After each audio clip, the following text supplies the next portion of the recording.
morning,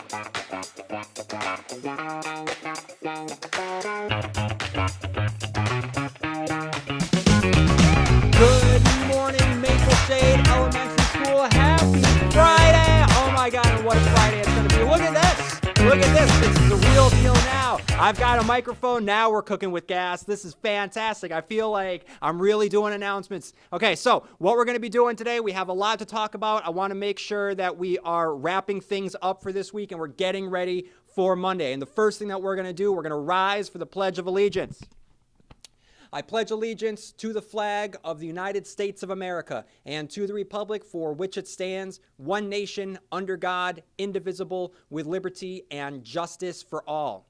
You may be seated. Okay, students, so I have a couple things that I want to go over with you. So now that we are going to be closing up shop on September and looking ahead to October, it's important that I start to go over some of the behavioral expectations that we have for you here as Mapleshade Elementary students. Now, this is to make sure that you are being your best, and I would not be asking this of you if I did not feel as though you could rise to that challenge.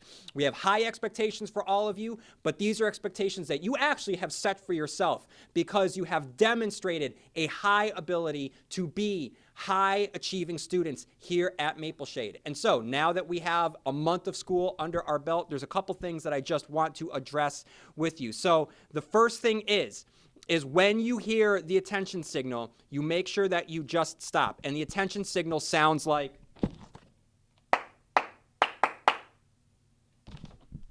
I know that you have all heard that. So here is what happens, whether I do it, whether another staff member does it, whether it's in your class, at recess, or in the cafeteria, wherever. If you hear that clap, you need to stop whatever it is that you are doing, clap back, okay? And then, this is the important part. This is the most important part. When you finish your part of the clapping, you stop talking. You stop doing anything. And you are having your full attention on whoever needs to address your class. All right, that is the important part. I have witnessed a couple times in the cafeteria when a staff member has done the attention signal, that clap to get all of your attention. And as soon as that teacher starts talking, I have heard students start to talk amongst themselves. And we just can't do that. The attention signal is there to get your attention.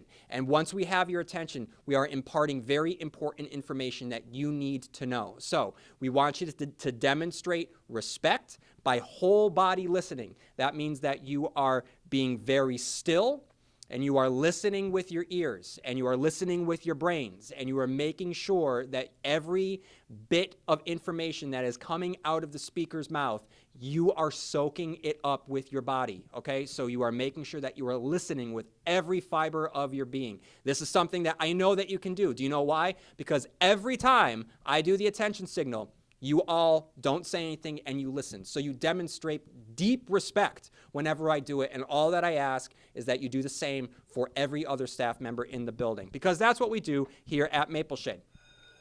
Another thing is, if at any point anyone has to talk to you, okay, about anything, whether you're running in the hallways or whether you are talking to a friend or whatever happens, if a staff member has to talk to you, here's what you do. You listen to the staff member. That's all you have to do. Listen to the staff member.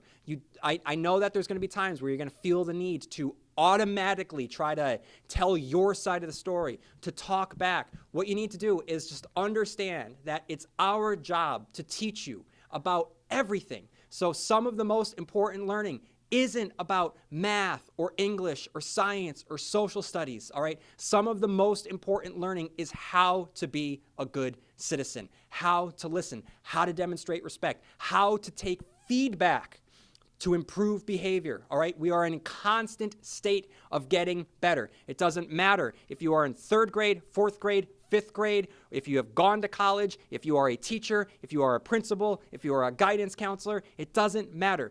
If you are on this planet, you are in a constant state of getting better at something, all right? And so if a teacher has to talk to you, it's because we want you to learn from it and get better at whatever it is we have to talk to you about. So if you feel the need to say, but I, just don't. Just don't. There will be an opportunity for you to be able to express how you're feeling because we want to know how you're feeling, but not at the moment where we have to talk to you first, all right? So it's important that you listen. So it goes back to being an active listener. So demonstrating respect and being an active listener. So just make sure that you compose yourself, you are listening to what the teacher is saying, and you just own it. Own it. Don't feel the need to deflect. Don't feel the need to maybe tell a fib. Just own it. If you did something wrong, it's okay. We all make mistakes. Mistakes are important for us to learn. Just own it. It's okay. It's okay to make a mistake. If you ran in the hallways and you got caught, okay, we don't want to see you running in the hallways again, but it's okay to say, yeah, I ran. I'm sorry. And as long as you don't do it again, we're fine. We're fine. It's okay. That's how we deal with things here. But just don't try to but your way out of it. Third grade, okay? So starting on Monday, the Gaga Pit will be open to you during recess. Now, this is important, okay? We're giving you a second chance here because we believe in second chances. But you have to make sure that you're being responsible. We love the Gaga Pit. You love the Gaga Pit.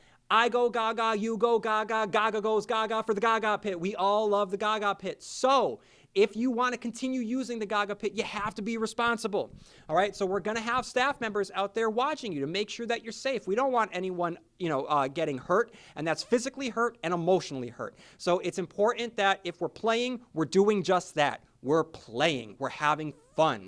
Okay, so I don't know if you are all aware of this or not, but starting on September 15th, running all of the way to October 15th, we are going to be celebrating Hispanic Heritage Month. That's an important time for us to really understand what it means to celebrate Hispanic Heritage Month. Okay, so during this time, we celebrate the long and important presence of Hispanic Americans in the United States. Now, the reason it starts on September 15th is because it marks the anniversary of the independence for Costa Rica, El Salvador, Guatemala, Honduras, and Nicaragua.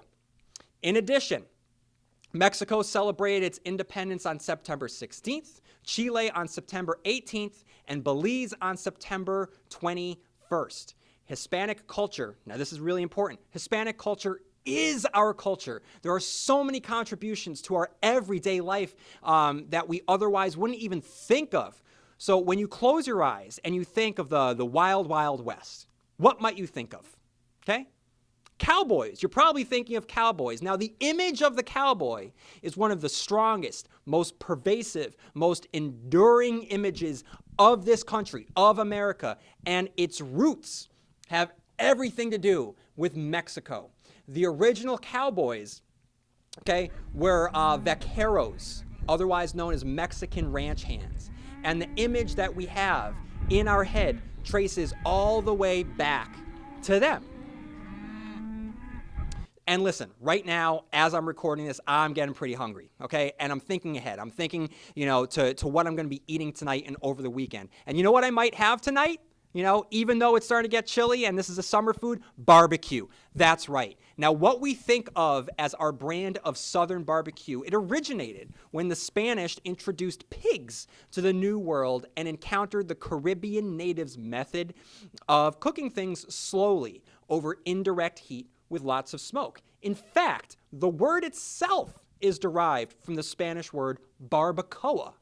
So, those are just two small examples how interwoven the Hispanic culture is into the tapestry of our daily lives. So just remember, Hispanic culture is our culture, and here at Mapleshade Elementary School, we celebrate Hispanic Heritage Month.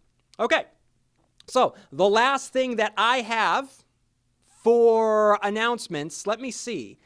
I talked about Hispanic Heritage Month. I talked about expectations. I talked about the Gaga Pit. Chris weren't there. Joke of the day. All right, so joke of the day. All right, this is a good one, guys. Are you ready for this? So it's about pirates. I like a good pirate story. Turns out that pirates actually weren't that great at school.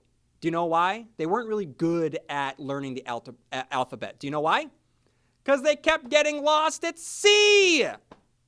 C, A, B. What comes next? I don't know. The Pirates don't know. They keep getting lost right there. Okay, everyone. So it's Friday. We're going to have a great weekend. We worked really hard this week. We worked really, really hard. And I want you to be able to take a deep breath and relax and recharge your batteries. And we'll have a great time when we get back on Monday. So you have all earned it. Have fun this weekend. And while you're at it, have fun twice.